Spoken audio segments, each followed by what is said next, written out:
dans l'actualité de ce 21 octobre, dépôt de gerbes de fleurs à la place de la Nation où le Burkina Faso célèbre la journée du tirailleur africain. Ce 21 octobre, les anciens combattants et le ministre de la Défense ont rendu hommage à ces soldats africains qui se sont battus loin de leur terre pour la liberté. Un moment aussi de soutien aux forces de défense et de sécurité qui se battent en ce moment même sur les différents fronts dans la lutte contre le terrorisme. Dans ce journal également, choix des artistes pour les prestations FESPACO, le SINAMUB dénonce un mécanisme inéquitable et pointe aussi du doigt la réduction des rémunérations pour ceux qui ont été à l'œuvre. Le sujet sera évoqué avec le président du Comité national d'organisation universitaire FESPACO, Salifou Taïta, qui sera l'invité de ce journal. Il viendra nous parler de la participation du président Macky Sall à la cérémonie de clôture du FESPACO 2021. Ce sera dans un instant. Et puis, 1969-2019, le FESPACO a célébré ses 50 ans d'existence. On avait annoncé à cette occasion un livre pour retracer l'histoire, l'évolution et les défis de ce festival et du cinéma africain. C'est chose faite. Cinéma africain manifeste des pratiques pour une décolonisation culturelle. C'est le titre de ce livre qui a été présenté hier en marge du 27e FESPACO. Voilà pour le sommaire, bonsoir et bienvenue. Il y a plus de 70 ans, ils ont été mobilisés direction les côtes occidentales, très loin de leur patrie, sur les lignes de front de la Deuxième Guerre mondiale. Ils se sont battus aux côtés des Alliés pour défendre la liberté, la dignité humaine. Et même si leur rôle n'a pas toujours été reconnu à sa juste valeur, les tirailleurs africains ont été honorés ce 21 octobre au Burkina. Au cours de cette journée qui leur est dédiée, des anciens combattants burkinabés ont déposé une gerbe de fleurs à la place de la Nation. En leur mémoire, Maxime Ilboudo, Arsène Konditamde. Du haut de cette flamme se cache tout un symbole, l'amour de la patrie. Autrefois, des soldats ont versé leur sang pour défendre la Nation. Plus connus sous le nom d'anciens combattants, ils ont défendu vaillamment le territoire des hommes intègres et combattu aux côtés des troupes françaises. Certains ont même payé cette bataille au prix de leur vie et d'autres par contre ont survécu. Ce 21 octobre, la nation burkinabé leur rend hommage à travers ce dépôt de gerbes de fleurs en marge de la journée du tirailleur africain. Depuis 1959, nous étions en Côte d'Ivoire au niveau de l'armée française. Nous avons fait 3 ans d'armée française avant d'être incorporés en 1962 à l'armée nationale, voltaïque à l'époque, bien sûr. Aujourd'hui, sous le poids de l'âge, ils sont impuissants face aux balles assassines qui endeuillent le pays. Solidaires de leurs frères d'armes, l'association des anciens combattants du Burkina Faso remet ici la somme de 2 millions de francs CFA au ministre en charge de la Défense.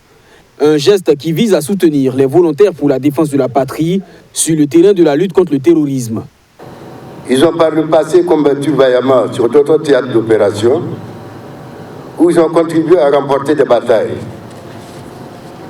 C'est maintenant, avec un pincement au cœur, qu'ils assistent malgré eux à ces attaques qui ont pris d'autres formes et sont de nos jours de plus en plus dirigés contre des populations civiles, généralement sans armes, et où périssent des femmes et des enfants.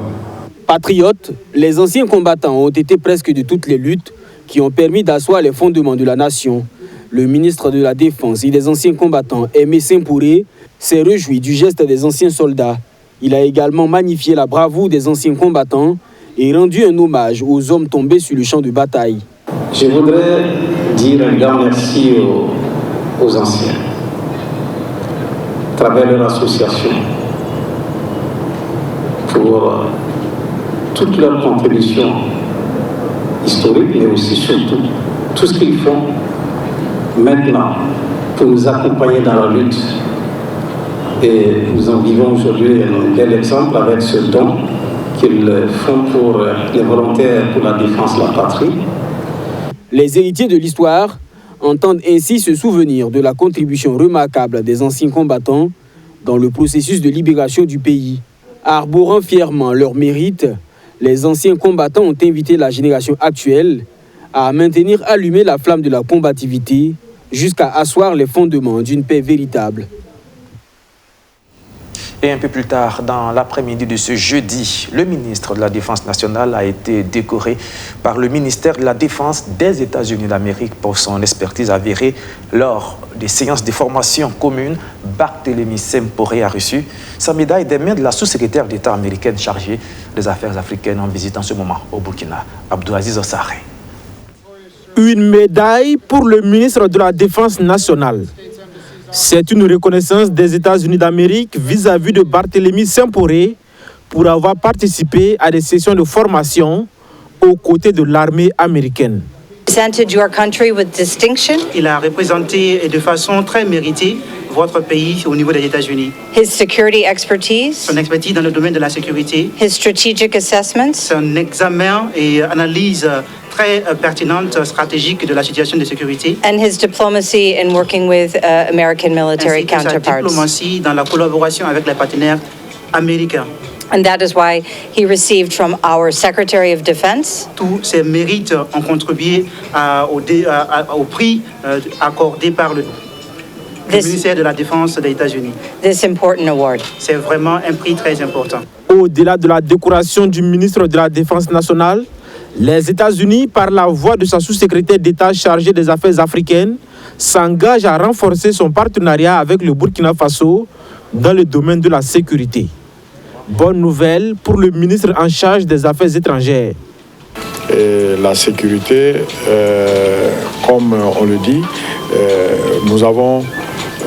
nous comptons tous sur les États-Unis, qui est un partenaire très stratégique, pas seulement pour le Burkina, pour l'ensemble du Sahel, pour la stabilisation du Sahel, pour la lutte contre le terrorisme, que ce soit en matière de renseignement, en matière d'appui. Vous avez vu récemment les appuis en termes d'équipement que les États-Unis ont donné au Burkina Faso depuis maintenant 4 ans. Donc c'est pour dire que les États-Unis sont donc l'un des partenaires les plus importants pour le Burkina Faso. Cette visite de la sous-secrétaire d'État américain chargée des affaires africaines au pays des hommes intègres est sa toute première visite sur le continent africain. Venons-en maintenant aux résultats de cet audit sur la surveillance et la réhabilitation environnementale des sites miniers industriels du Burkina.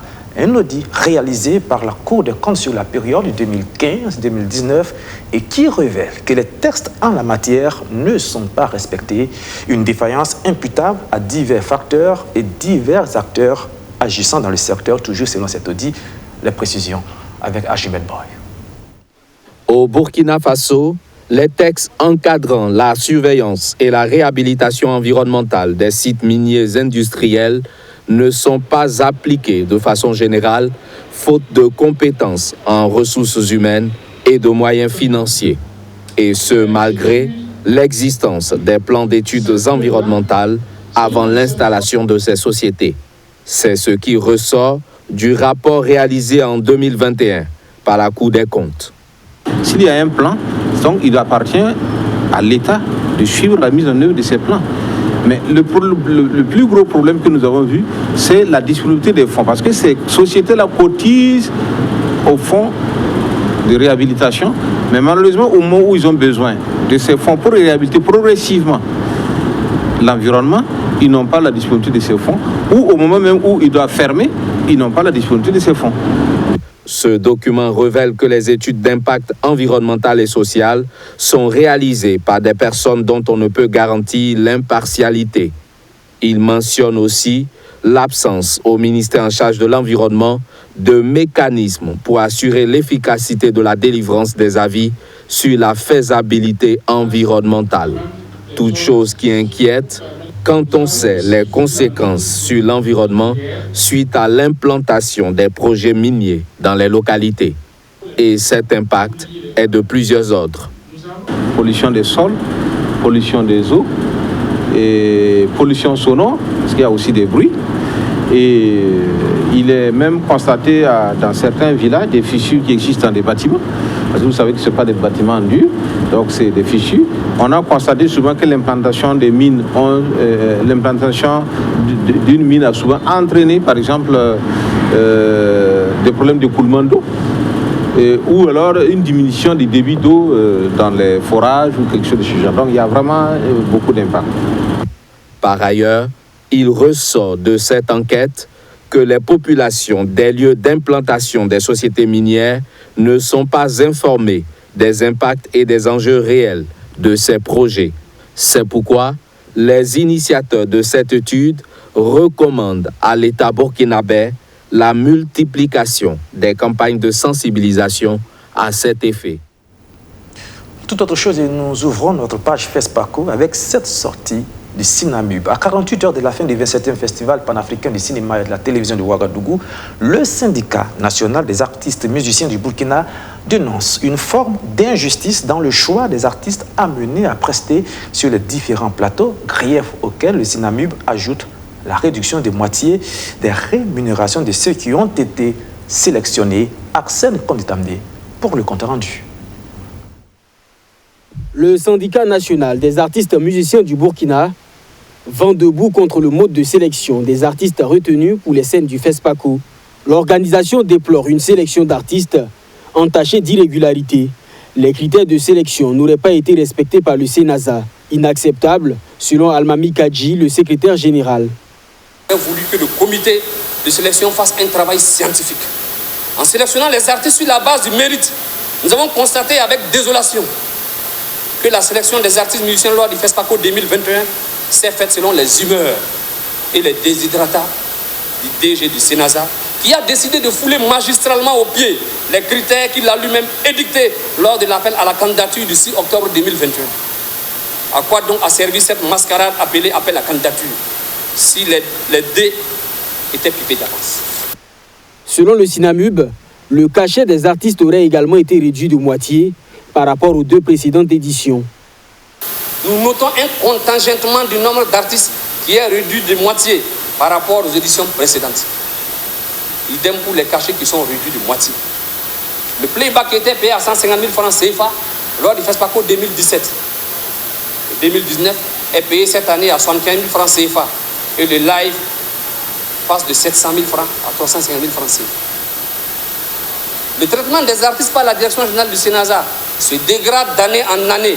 Et si rien n'est fait, nous fonçons tout droit vers une liquidation programmée des scènes musicales en faveur des événements culturels organisés par l'État. Almami Kadji et ses camarades invitent les autorités en charge de la culture à rectifier le tir pour éviter la clochardisation des artistes musiciens. Ils appellent les artistes à se rapprocher du syndicat afin de faire avancer leur cause. Et nous recevons maintenant l'invité de ce journal, je vous le disais dans les titres, Salifou Taïta est sur notre plateau. Il est le président du comité national d'organisation du 27e FESPACO. Monsieur Taïta, bonsoir. Bonsoir. D'abord, une première réaction sur les accusations qui viennent d'être portées par le Sinamub. Bien, merci de me recevoir. Déjà, je vais porter un petit rectificatif. Il ne s'agit pas du directeur général du Sénasa, mais il s'agit de M. Zongo Seydou, qui est un directeur général au niveau du ministère de la Culture, des Arts et du Tourisme. Parce que les commissions n'ont pas été constituées en fonction du poste occupé, mais c'est en fonction des hommes que nous voulons mettre dans chaque commission.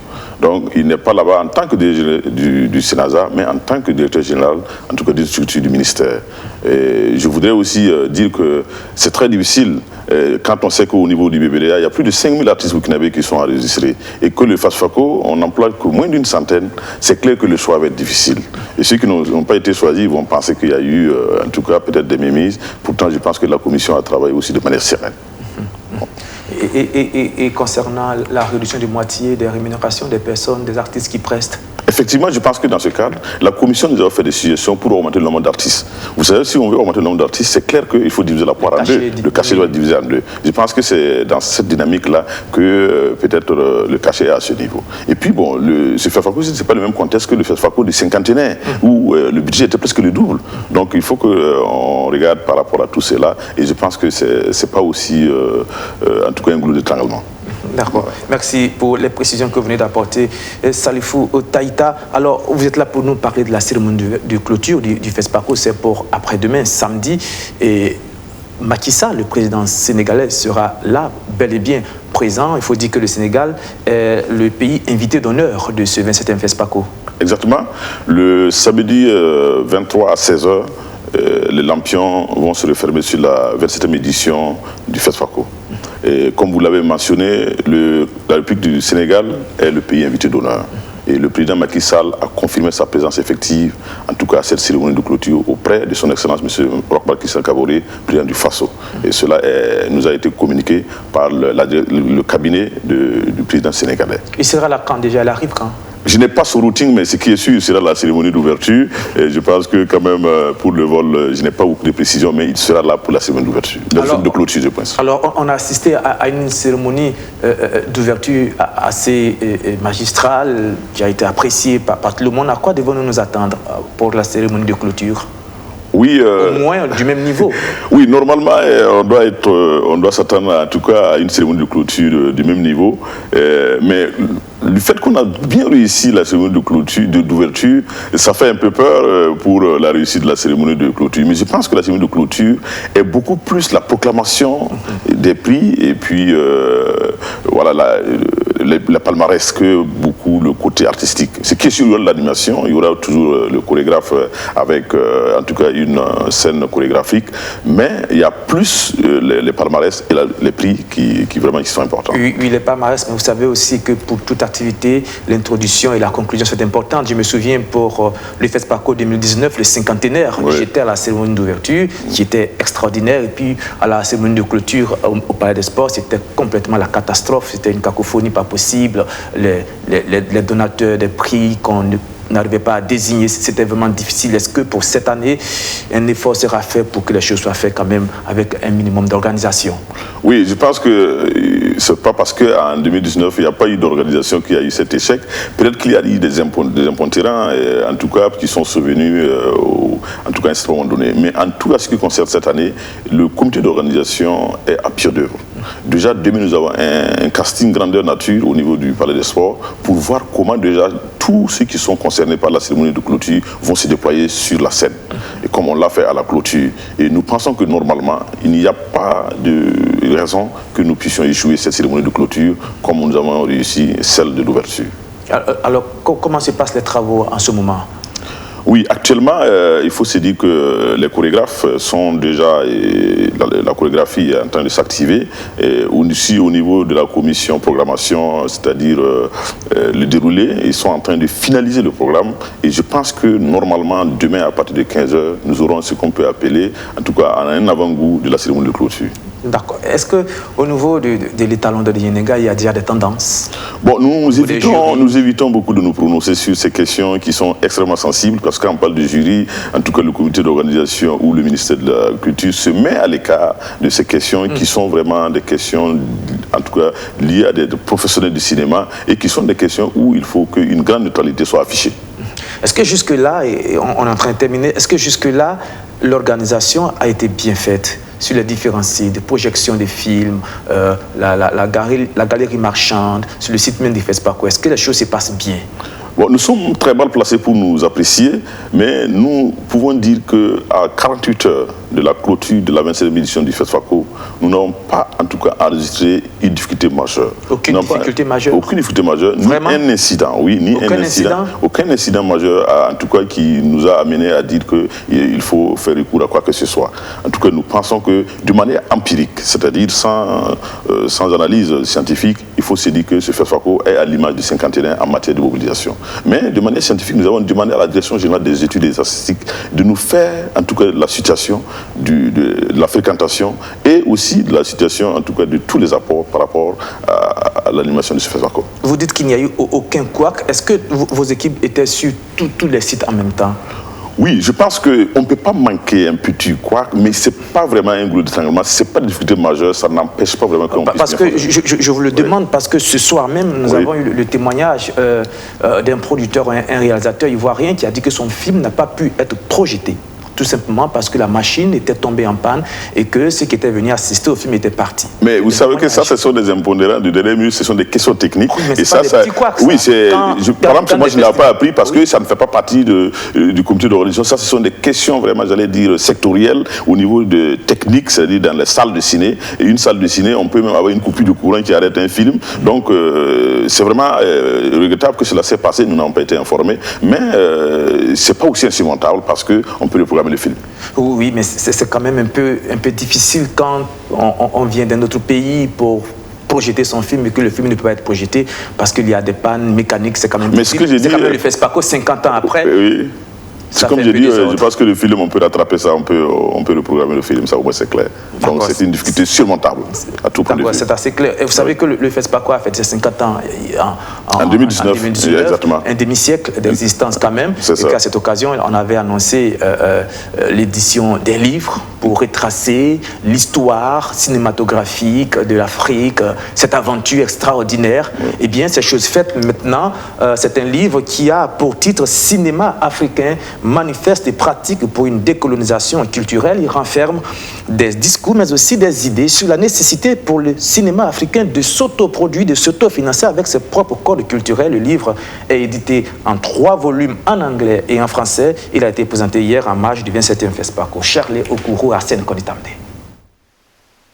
50 années d'histoire du FESPACO, le Festival panafricain du cinéma et de la télévision de Ouagadougou, résumé dans ce livre publié en 3 volumes. Cinéma africain, manifeste et pratique pour une décolonisation culturelle, c'est un recueil de publications et de réflexions de personnalités aux profils divers. On peut y lire des écrits de l'écrivain nigérien Wole Soyinka, les réflexions de Claire Andrade Watkins sur le rôle des réalisatrices au FESPACO et aussi la célèbre allocution de Samben Ousmane au FESPACO 1979. Je pense que c'est important de le lire à la fois comme un document d'information, mais aussi comme un roman quelque part, parce que les essais se suivent, parlent des festivals, c'est très critique, et les avis sont très contrastés. Ce n'était pas un livre pour célébrer le FESPACO. Ils étaient tout à fait libre de dire ce qu'ils pensent de ce festival, mais au bout du compte, nous avons vu que tout le monde est conscient de l'importance de ce festival. Ce livre aborde sans complexe la question de la décolonisation culturelle. Pour ses auteurs, il est plus que nécessaire pour l'Afrique de s'approprier son histoire, sa culture et de façonner son futur à travers des productions de qualité. Quand nous parlons de décolonisation culturelle, c'est comment on se réapproprie sa propre parole, on se réapproprie ses propres imaginaires, comment on constate et qu'on commence à créer des films qui parlent de nous dans toute la complexité de nos existences, le passé, le présent, le futur, et avec une certaine sensibilité qui est propre à nous, qui est plurielle, parce qu'on dit l'Afrique par commodité, mais nous savons très bien qu'il y a beaucoup d'Afrique. La rédaction de ce livre a été possible avec l'appui technique de la revue Black Camera. Les 3 volumes sont disponibles en anglais et en français à 35 000 francs CFA. La traduction de l'anglais vers le français a été possible avec l'appui financier de la coopération suisse au Burkina Faso.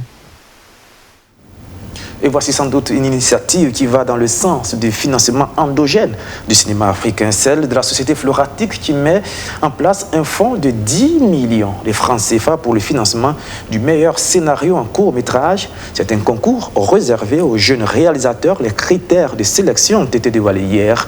Maxime Boudot, Justin Amonto pour les précisions.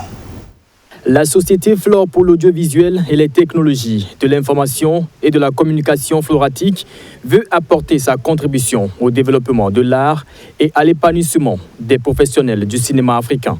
Elle met ainsi à la disposition des jeunes cinéastes africains un fonds de 10 millions de francs CFA pour financer un projet de court-métrage, de fiction ou documentaire. Vous faites votre scénario, ce qui vous plaît, si elle convient, elle rentre dans le développement de l'Afrique, dans le développement pour que l'Afrique soit fière d'être elle-même, pour que l'Afrique se retrouve, nous allons les financer. On ne va pas ouvrir la porte à des non-cinéastes qui ont déjà fait du cinéma, il est dans le milieu, il ne sait pas comment produire ses films, il s'adresse à nous, nous pourrons trouver 10 millions si leur scénario est bon, si le scénario est bon pour produire son film. Le projet prend en compte le scénario ou la réalisation. Les professionnels du 7e art qui désirent prendre part à cette compétition peuvent retirer le document fixant les conditions de participation au siège de Floratique à partir du 15 novembre prochain. À Ouagadougou, ici, vous avez la possibilité d'utiliser notre script doctoring, vous avez la possibilité de faire la production dans nos studios, vous avez la possibilité de rencontrer les cinéastes du FESPACO, FESPACO étant le centre du cinéma africain. Vous savez, chaque 2 ans au moins, que nous allons vous trouver ici pour vous dire voici ce que nous avons dit à FESPACO, au FESPACO 2021. Voici les films que nous avons réussi à produire. Créée en 2021, Floratique est une maison de production qui propose des innovations dans le secteur cinématographique audiovisuel. Elle accompagne les jeunes cinéastes dans la réalisation, la production, la post-production et la distribution. Et pour refermer notre page FESPACO, nous vous proposons quelques extraits de ce film tourné en Angola qui raconte l'histoire de climatiseurs et d'air conditionné dans un Luanda où les inégalités se creusent de plus en plus. Il a été projeté hier. Abdulaziz Sarré l'a vu pour vous. L'histoire se déroule à Luanda, capitale de l'Angola, où les climatiseurs ont commencé un matin de bonne heure à tomber mystérieusement des bâtiments. Quand Matacedo, un agent de sécurité, est poussé par Zezina, une femme de ménage, à réparer la climatisation de son patron, commence alors le début d'une surprenante journée.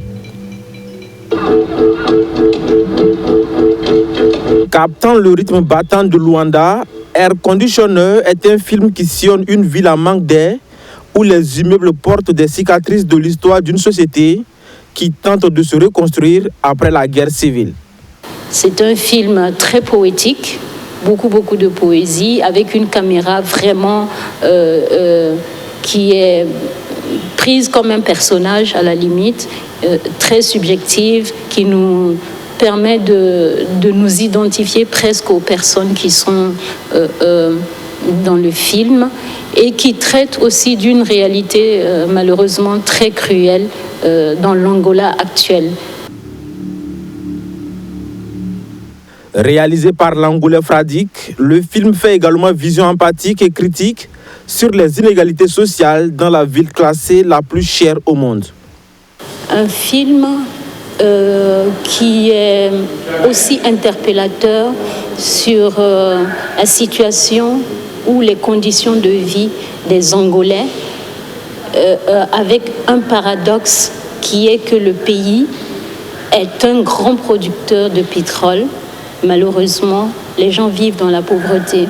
Et l'auteur du film a su effectivement rendre cela en présentant un personnage qui est au bas de l'échelle, j'ai envie de dire. Air Conditioner est le seul film angolais en lice pour l'étalon d'or du Yenega. La fête du cinéma africain n'occulte pas pour autant certaines réalités du moment, celles que vivent notamment les personnes déplacées internes installées dans plusieurs villes après avoir fui les attaques terroristes. Celles de la ville de Kaya ont pu bénéficier de l'élan de solidarité de l'ADP. Elles ont reçu de cette organisation de la société civile de nombreux dons en vivres et autres matériels de première nécessité. Alexis Belemnaba. Cette fois, ce n'est pas pour critiquer le gouvernement burkinabé dans sa gestion du pays, mais pour contribuer à l'élan de solidarité dans la gestion de la crise sécuritaire. L'ADP, l'Alliance pour la défense de la patrie, apporte ici son soutien aux déplacés internes du Kaya, région du centre-nord. Et ce sont des vivres composés de riz et du maïs, mais aussi des nattes, des seaux, des bouilloires et du jus qui sont offerts à ces déplacés internes qui ont tout abandonné dans leur fuite pour la survie suite aux attaques terroristes. Un geste pour soulager un tant soit peu ces victimes. Il est important que tous les Burkinabés s'y mettent en fait, parce que l'heure est tellement grave que vous savez que tout le monde est débordé, le gouvernement est débordé, le président même se cherche. Donc pour nous également, c'est de lancer un message vraiment à l'union et à la solidarité, parce que l'heure n'est plus aux critiques inutiles en fait. Il faut que chacun essaie d'apporter quelque chose, que tu sois de l'opposition, que tu sois de la majorité, tu dois apporter quelque chose pour que nous puissions ensemble vraiment soulager un peu ces populations ici qui n'ont pas choisi volontairement de se retrouver ici, mais sont les circonstances qui ont été l'objet en fait. La région du Centre-Nord est la région qui enregistre plus de déplacés internes. Ils se dénombrent à plus de 200 000 répartis sur 16 sites. Les besoins sont donc énormes malgré les actions du gouvernement et les ONG en faveur de ces victimes. Cette action de l'ADP est saluée par le conseil municipal de Kaya. Les besoins, les urgences sont devenus de plus en plus nombreuses parce qu'une chose est de les trouver un abri, voilà, pour qu'ils ne restent pas dehors. Une autre chose est de les trouver à manger, une autre chose est de les soigner. Et nous voyons bien que l'État ne peut pas tout faire. Mais si nous avons des bonnes volontés, comme cette alliance de la défense de la patrie, c'est très bien et nous louons vraiment cette initiative parce que ça va venir nous aider beaucoup pour la gestion de ces déplacés. Je pourrais également dire qu'il n'y a pas un petit don pour un déplacé. Même si vous avez un sac de riz, un bidon d'huile, un sac de maïs, ça soulage une population à quelque part pour les déplacés. Cette action de l'Alliance pour la défense de la patrie est une première en faveur des déplacés internes dans le pays. La prochaine étape, c'est pour Wayouya, dans la région du Nord. Et pour terminer, le 11 octobre de chaque année, le monde commémore la Journée internationale de la jeune fille.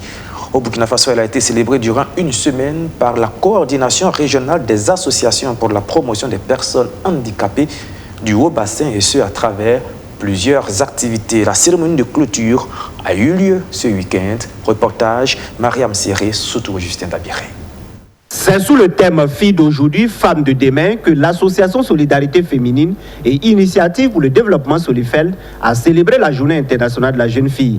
Des séances de sensibilisation et des formations au profit des jeunes filles sont entre autres les activités menées durant une semaine par l'association dans le cadre de ces activités. Elles étaient très contentes, très satisfaites, elles étaient réceptives et elles ont souhaité que nous revenions vraiment chaque fois vers elles. Voilà, parce qu'elles en ont besoin. Il faut compter sur Solifeld. Solifeld vraiment sera toujours aux côtés de ces filles en général, en particulier de ces filles vivant avec un handicap, vraiment pour les aider. Cette cérémonie qui met fin aux activités de la Solifeld fait la part belle à la coordination régionale des associations pour la promotion des personnes handicapées des Hauts-Bassins. Une occasion pour les jeunes filles vivant avec un handicap de demander l'amélioration de leurs conditions de vie. On est satisfait de cette célébration. On espère aussi que notre plaidoirie sera pris en compte par les autorités qui étaient présentes ici et qu'on aura gain de cause. La plaidoirie concernait au fait l'adaptabilité des toilettes scolaires pour permettre à l'accessibilité des jeunes filles handicapées, surtout en situation d'handicap moteur. J'ai associé mon image à cette activité dès lors que la présidente et son staff m'ont approché pour parrainer cette activité. J'ai vu qu'un geste envers les personnes portant un handicap était très capital. Cela m'a beaucoup fait plaisir et j'ai tout de suite donné mon OK pour accompagner cette activité afin que tout le monde soit, en tout cas, se réjouisse en tout cas des conditions dont ils vivent. La cérémonie s'est achevée par la remise d'attestations et de vivres aux membres de l'association pour la promotion des personnes handicapées des Hauts-Bassins. Voilà, et c'est ici que prend fin ce journal. Merci de l'avoir suivi et merci encore une fois de votre fidélité renouvelée. On se retrouve demain à 19h30. Ici même, bonsoir. Au revoir.